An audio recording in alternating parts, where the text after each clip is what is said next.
This is EMS TV and you are watching EMS English News, and here are today's top stories. A major fire broke out at the Florchester Hotel in Delhi's Malvinagar area on Wednesday morning.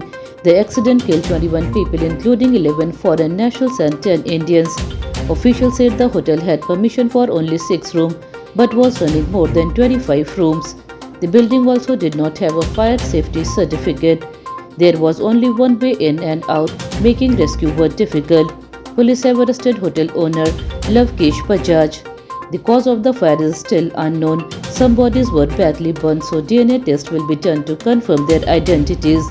The incident has serious concern about safety rules in hotels. A major fire broke out in the ICU of a private hospital in Muzaffarpur, Bihar, early Wednesday morning, killing 4 people and injuring more than 20 others. According to officials, the fire started around 3 a.m. due to a suspected short circuit. An air conditioner inside the ICU reportedly exploded, causing the flame to spread rapidly. Hospital staff, local resident and rescue team rushed to save patients. Windows and doors of the ICU were broken to evacuate people trapped inside. The injured have been shifted to nearby hospital for treatment.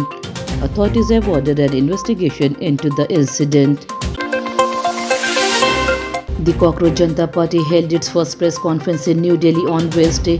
Party leaders repeated their demand for the resignation of Education Minister Dharmendra Pradhan. They said they are ready to talk with both the government and opposition parties.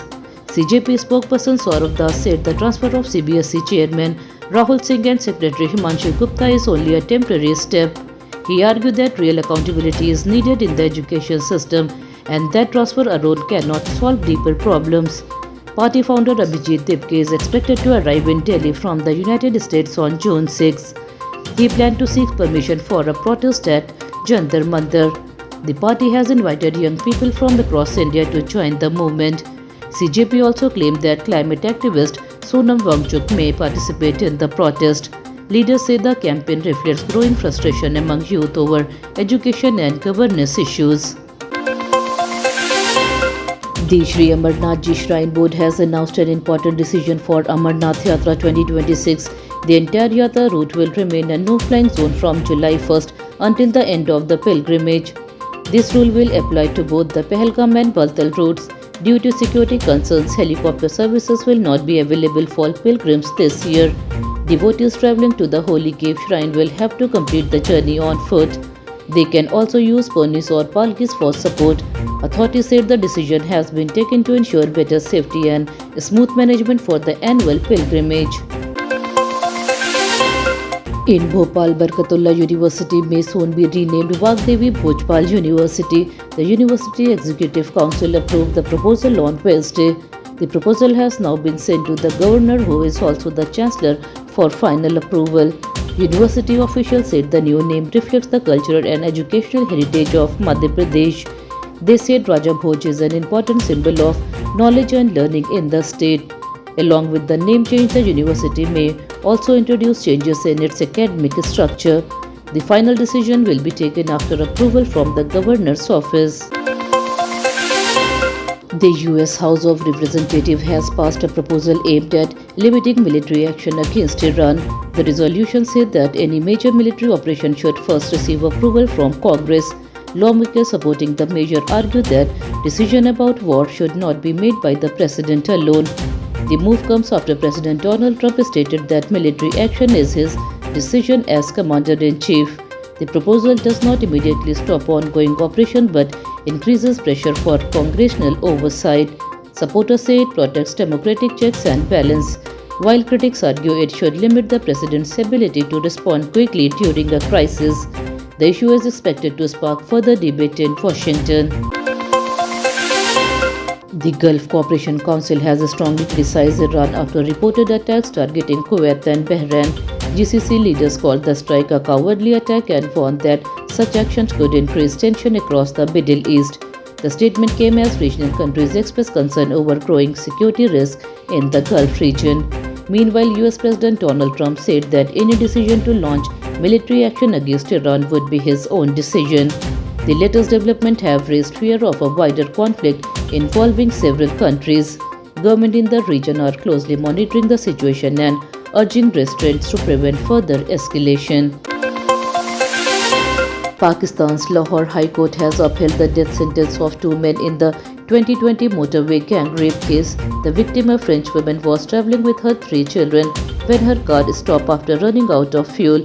According to police, the attackers broke the car window, forced her out, and assaulted her at gunpoint in front of her children. They also stole cash and valuables. In 2021, a court sentenced the two men to death. The convicts later appealed against the decision, but the High Court has now rejected their appeal. The case shocked Pakistan and led to widespread call for stronger action against crime against women. India's stock market opened in positive territory on June 4th. The Sensex was up by around 100 points and traded near the 74,400 level. The Nifty also gained about 50 points and moved above 23,400.